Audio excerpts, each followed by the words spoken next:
Oke, bismillahirrahmanirrahim. Assalamualaikum warahmatullahi wabarakatuh. Kalau ngomongin nisfu Sa'ban, di mana malam itu akan tiba atau waktu itu akan tiba di malam ini, tepatnya di hari Jumat, kita akan selalu teringat tentang bagaimana posisi bulan Sa'ban itu berdampingan dengan salah satu bulan yang paling mulia.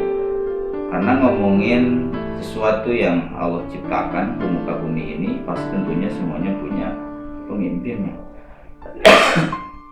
Kalau seandainya laki-laki adalah pemimpin di antara perempuan dan wanita, terus kita juga sebagai manusia adalah pemimpin di antara makhluk Allah ciptaan lain.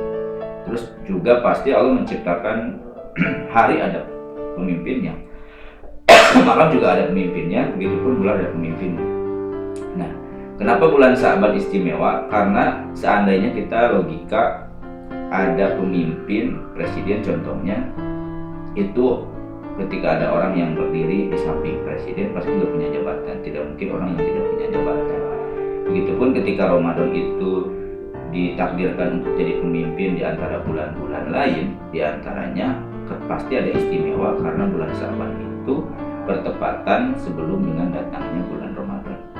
Nah, terus apa tentunya refleksinya sebagai anak muda ini yang menjadi tentunya tantangan untuk para insan Islam yang pemuda Islam tentunya. Kenapa?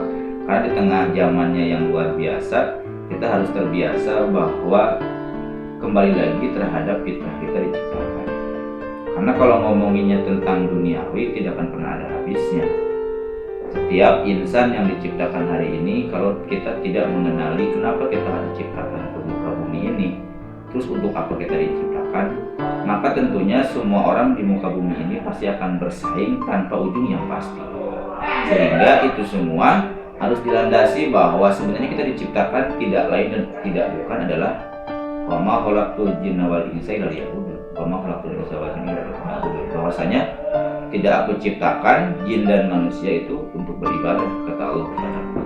Sehingga konteks ini dalam setiap momen-momen Islam besar, baik itu nisfu Sa'ban, baik itu datangnya Ramadan, baik itu Idul Fitri, Idul Adha dan lain sebagainya, Rajab, Muludan, itu semua untuk ngecas diri kita supaya kita kembali lagi terhadap purwadaksi kita tentang bagaimana kita diciptakan dan untuk apa kita diciptakan.